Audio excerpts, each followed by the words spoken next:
हे महाराष्ट्र द्वेष्ट्यांना पाहवलं नाही.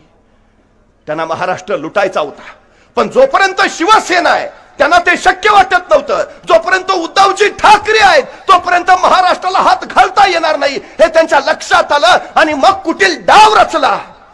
शिवसेना फोडली गेली, 40 गद्दार झाले.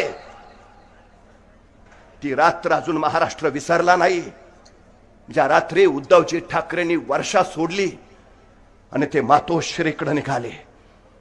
अनेकांच्या डोळ्यात पाणी होतं, अवघा महाराष्ट्र हळहळत होता आणि त्यावेळी हे 40 गद्दार टेबलवर उभा राहून नाचत होते. उद्धवजी ठाकरे मुख्यमंत्री पदावरून खाली उतरले म्हणून का लुटारूंना महाराष्ट्र लुटायला दारं मोकळी करून दिली म्हणून. ज्या वंदनीय हिंदुहृदय सम्राट शिवसेना प्रमुख बाळासाहेब ठाकरेंनी अनेकांना रस्त्यावरनं उचललं, पदं दिली, मंत्री पदं दिली. ज्या उद्धवजी ठाकरेंनी महाराष्ट्र प्रगती पथावर नेला त्या हिंदुहृदय सम्राटांच्या पुत्राला यांनी मुख्यमंत्री पदावरनं खाली उतरवलं. उद्धवजींना मुख्यमंत्री पदावरनं खाली उतरवणाऱ्यांना सत्तेवरून खाली खेचणं हे शिवसैनिकांचं ध्येय आहे. महाराष्ट्र लुटण्यासाठी यांना ठेवायचा नाही, अजिबात नाही. महाराष्ट्र दिल्ली पुढे कधी झुकला नाही आणि महाराष्ट्र कधी झुकणार नाही. हा बाणा आहे महाराष्ट्राचा. शिवसेना तो बाणा घेऊन निघाली. अडचण उद्धवजींची होत होती म्हणून नको होते उद्धवजी. नाहीतर बघा ना, 2.5 वर्ष उद्धवजी मुख्यमंत्री होते, महाराष्ट्रातला एकही उद्योग गुजरातला गेला नाही. पण उद्धवजी मुख्यमंत्री पदावरनं उतरले आणि एक उद्योग गुजरातला. IFC सेंटर गुजरातला, टाटा एअरवेजचा प्रकल्प परवा महाराष्ट्राच्या नाकावर टिचून पंतप्रधानांनी वडोदऱ्यामध्ये त्याचं उद्घाटन केलं. तो इथं होणार होता नागपूरला. 1.5 लाख तरुणांना नोकऱ्या मिळणार होत्या. वेदांता फॉक्सकॉन सेमीकंडक्टर बनवणारी कंपनी जी लाखो नोकऱ्या उपलब्ध करणार होती गुजरातला. एअर इंडियाचं कार्यालय गुजरातला, गेल प्रकल्प गुजरातला, सगळं गुजरातला. का? महाराष्ट्राच्या तरुणांच्या तोंडचा रोजगाराचा खास पळवून नेला. पाहता इथे सत्तेत असलेले एकाने तरी विरोध केल्याची नोंद आहे थोरात साहेब. एकाने तरी आवाज उठल्यावर आम्ही याच्यापेक्षा मोठा उद्योग आणणार आहे. 2.5 वर्षात नांदेडमध्ये कुठला उद्योग आलाय सांगता? कुठला मोठा प्रकल्प झालाय सांगता? मग जे होणार होतं ते सगळं गुजरातला. म्हणजे रांगोळी त्यांच्या दारात आणि राख महाराष्ट्राच्या अंगणात. गेली 2.5 वर्ष यांनी महाराष्ट्र सरकार चालवलं का गुजरातसाठी सरकार चालवलं हे आता एकदा आम्ही नीट बघायला हवा. काय केलं यांनी नक्की? कधीतरी हा शांतपणे विचार केला पाहिजे. 42% पोरं बेरोजगार आहेत महाराष्ट्रातली. 42%. परवा पोलीस भरती निघाली, जागा होत्या 6,000, अर्ज झाले 7 लाख. 3 शासकीय विभागाच्या भरत्या निघाल्या, जागा होत्या 23,000, अर्ज झाले 35 लाख. अहो, सफाई कामगार म्हणून ज्यावेळी इंजिनियर मुलाखती द्यायला येतात ना, डोळ्यातनं टचकन पाणी येत. काय अवस्था करून टाकली आमच्या तरुण मनुष्य संपदेची. काय अवस्था आहे. रोज 2 बेरोजगार तरुण महाराष्ट्रात आत्महत्या करतायत. रोज 2. ज्याने आयुष्य उभा करायचं, भविष्य घडवायचं, ती पोरं मरणाच्या दारात जात आहेत. का? कुठं आहेत नोकऱ्या? नोकऱ्या मिळवून देणाऱ्या शिक्षणाची अवस्था त्यांनी काय करून ठेवली 2.5 वर्षात? 62,000 शाळा खाजगी कंपन्यांना दिल्या, 14,173 शाळा बंद केल्या. पटसंख्या नाही, शाळा बंद. विद्येविना मती गेली, मती विना नीती गेली, नीती विना गती गेली, गती विना वित्त गेले, वित्ता विना क्षुद्र खचले. एवढे सगळे अनर्थ एका विद्येनं केले. विद्येचा प्रसार व्हायला हवा हे या महाराष्ट्रामध्ये अनेक महापुरुषांनी सांगितलं. तुम्ही ती विद्येची दारं बंद करत निघाला. 83 लाख मुली शिक्षण प्रवाहातनं बाहेर पडल्या. 83 लाख. या महाराष्ट्राची अडचण अशी आहे, महाराष्ट्रात बियरच्या विक्रीत घट झाली. ती विक्री कशी वाढवावी यासाठी हे सरकार अभ्यास समिती नेमतं. पण 83 लाख मुली शिक्षणाच्या प्रवाहाबाहेर फेकल्या गेल्या. त्यांना शिक्षण प्रवाहात कसं आणता येईल याबद्दल मात्र एकही अभ्यास समिती नेमली जात नाही. अहो, या 83 लाख मुली जर शिकल्या असत्या, स्वतःच्या पायावर उभा स्वतःचा पगार कमावला असता 1500ची त्यांना गरज नसते. कुठल्या दिशेला घेऊन निघालो आम्ही महाराष्ट्र? भुकेल्या माणसाला अन्न देणं ही सेवा झाली, पण भुकेल्या माणसाला त्याचं स्वतःच अन्न कमवण्याची क्षमता निर्माण करून देणं हे परिवर्तन झालं. सेवा तात्पुरती असते, परिवर्तन कायम स्वरूपी असतं आणि सरकारचं काम हे परिवर्तन करणं आहे. काय अवस्था इथली. आम्ही कधीतरी या गोष्टींचा सगळा विचार केला पाहिजे. म्हणजे शेतीमध्ये हमी भाव नाही म्हणून पोराला शिकवावं, नोकरी मिळवावी म्हणेल तर शिक्षण नाही, नोकऱ्या तर सगळे उद्योग गुजरातला. कुठल्या दिशेला निघालोय आम्ही? आणि नुसत्या यांच्या घोषणा, नुसत्या जाहिराती. मी आता सातारवरनं आलो, जेवढ्या यष्ट्या मला वाटेत भेटल्या त्या यष्ट्यांवर नुसत्या जाहिराती कोट्यावधीच्या. अरे त्या यष्ट्यांवर जाहिराती लावण्यासाठी जेवढा खर्च केला तेवढा खर्च जर एसटीच्या दुरुस्तीसाठी केला असता तर पावसाळ्यात गळक्या एसटीत बसायची वेळ प्रवाशांवर आली नसती. पण कुठल्या जाणीवीकडे निघालो आम्ही? काय अवस्था आहे हो आमची? असं म्हणतात की तुम्ही पोरांना शाळेकडे नेणारे रस्ते तयार करून द्या, पोरं देशाला चंद्रावर नेणारे रस्ते तयार करून ठेवतील. मूलभूत आणि पायाभूत गोष्टींची सगळ्यात जास्त गरज आहे, पण याचं त्यांना नाही. सगळे रस्ते बघा ना आता काय आहेत. रस्त्यात खड्डे आहेत का खड्ड्यात रस्ते आहेत? आष्टीकर साहेब, परवा एका एक्सप्रेस वेचा मी सगळा हिशोब बघितला. 1 किलोमीटरला 273 कोटी रुपये. 1 किलोमीटर रस्ता बनवायला 273 कोटी, 2 किलोमीटरचे 546 कोटी, 3 किलोमीटरचे 819 कोटी. तुम्हाला माहितीये चांद्रयान मोहिमेचा खर्च किती आला? 615 कोटी. म्हणजे आपल्या 2 किलोमीटर रस्त्यात आपण चंद्रावर जाऊन येतोय. काय कुठल्या दिशेला? आमचे खिसे मोकळे हो, यांचे खिसे भरले. संपत्ती उगाच नाही कोटीनं कोट्यानं वाढली. हा विचार करायला हवा. अहो त्या रस्त्यावरच्या खड्ड्यात आमची माणसं सरळ आपटतायत, पडतायत. माणूस पडला की हे 3 भाऊ आष्टीकर साहेब लगेच त्याच्या जवळ जातात आणि त्याला लगेच उठवतात. आणि तो उठून उभा राहिला की त्याला म्हणतात, आम्ही त्याला उठवायला मदत केली तुला, आता तू आम्हालाच मत देशील ना? तो सद्ग्रस्त म्हणतो, मी पाठीवर पडलोय, डोक्यावर नाही. जनता सुज्ञ आहे, जनतेला माहिती आहे काय चाललंय काय नाही. ती व्यवस्थित करणार सगळं. काय परिस्थिती आहे हो? तुमच्या नांदेड जिल्ह्यात लोकसभेचं मतदान चालू होतं.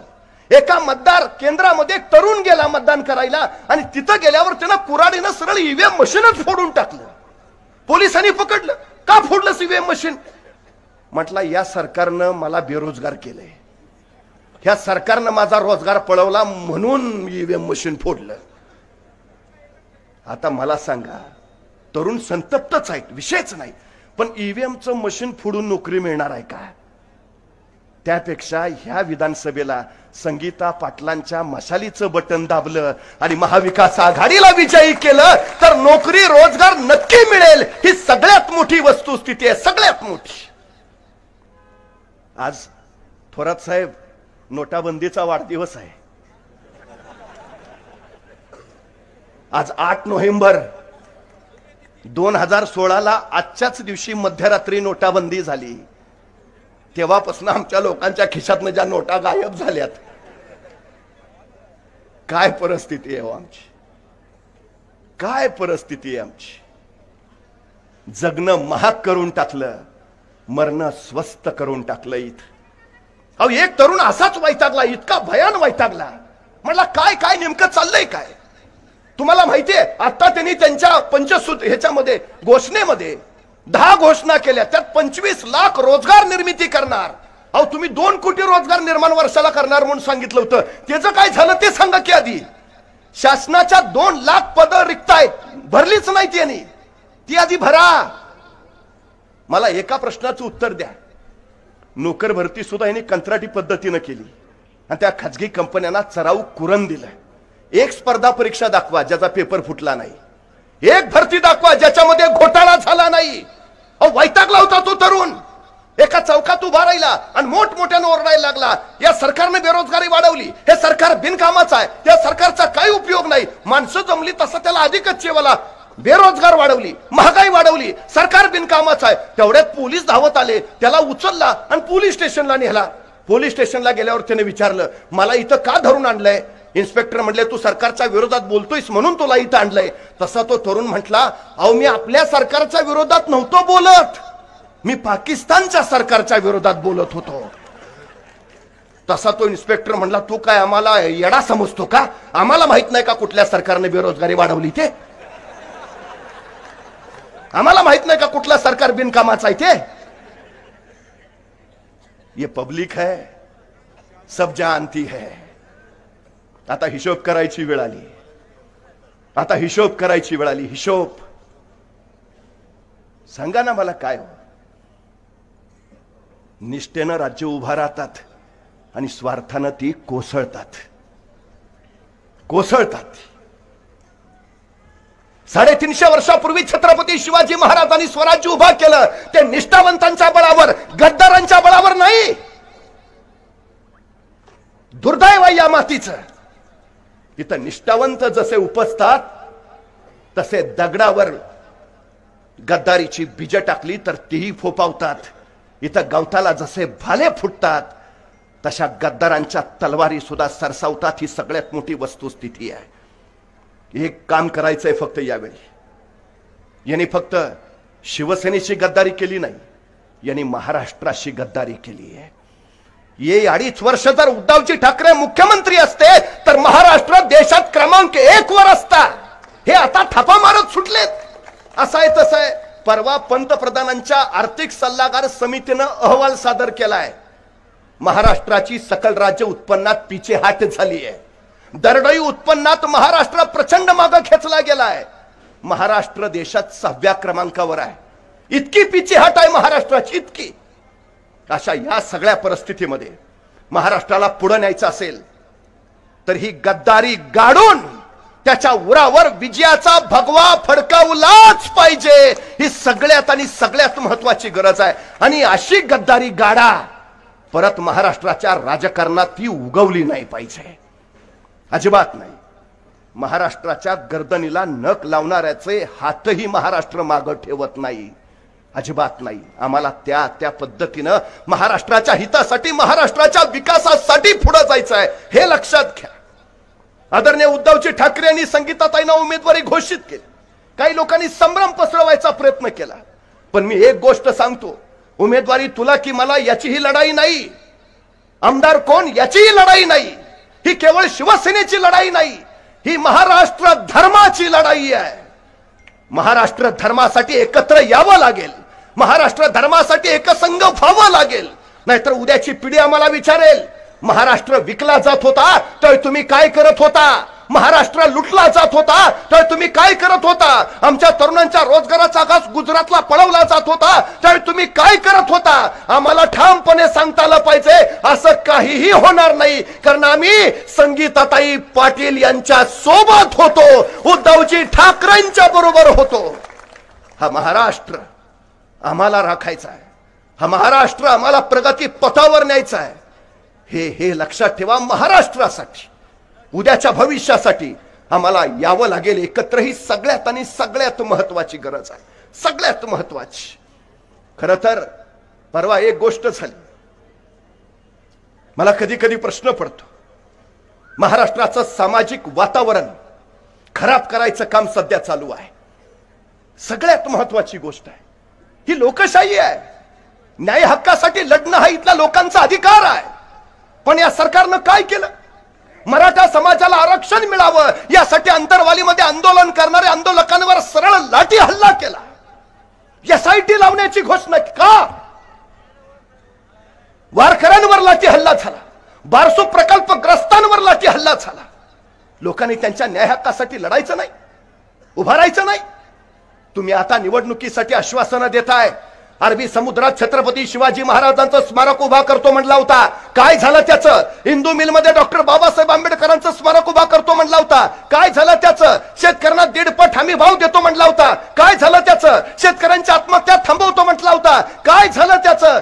इथल्या मुलांना रोजगार देतो म्हणला होता, काय झालं त्याचं? मराठा समाजाला आरक्षण देणार होता, काय झालं त्याचं? धनगर समाजाला आरक्षण देणार होता, काय झालं त्याचं?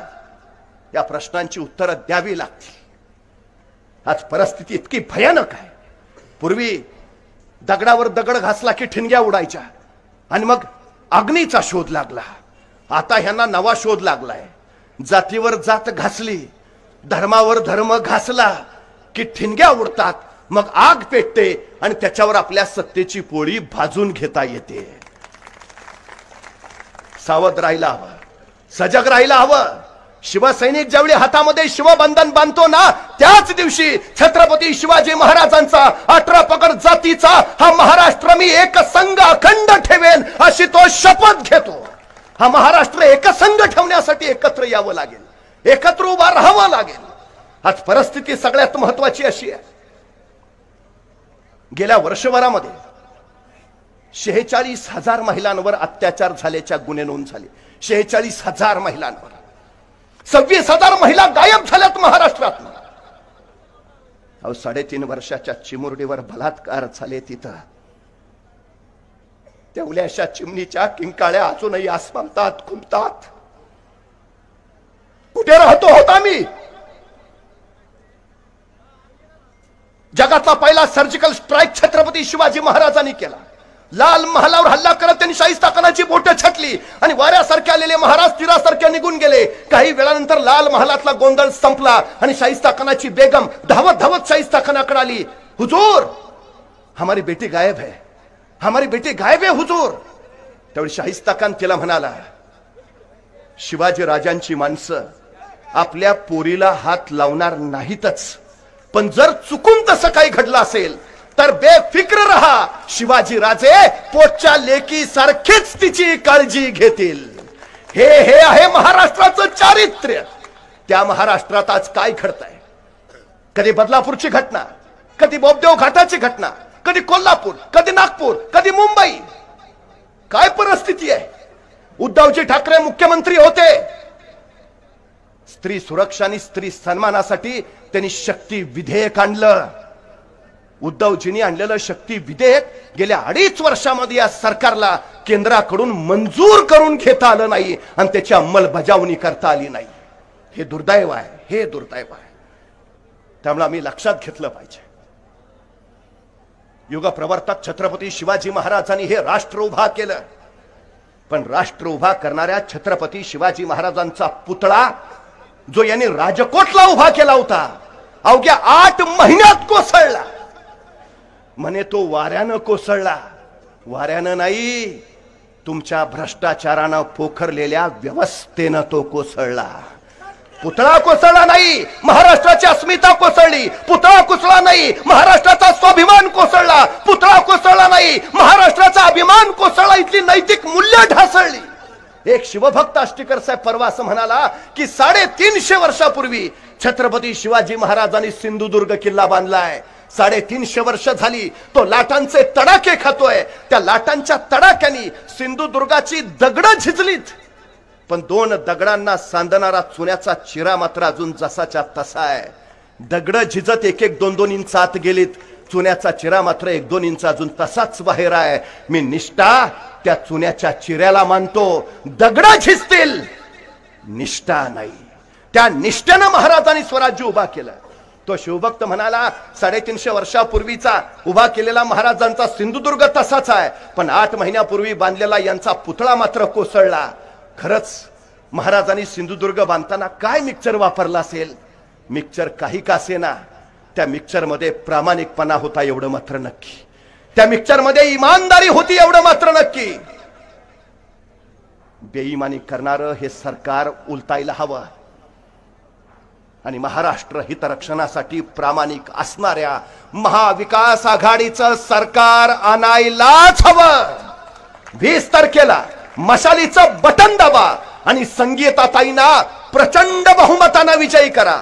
मशाल ती ज्या मशालीनं छत्रपती शिवाजी महाराजांनी स्वराज्याचं अग्निहोत्र पेटवलं, ती मशाल ती ज्यांनी आई जगदंबे पुढे महाराष्ट्र धर्माचं साकडं घातलं. ज्या मशालीनं स्वातंत्र्य चळवळीमध्ये क्रांतीच्या ज्वाळा उपाळल्या, ती मशाल धगधगू द्या आणि महाराष्ट्राचा अंधकार संपू द्या. जगायचं असेल खुशालीचं तर बटन दाबा मशालीचं.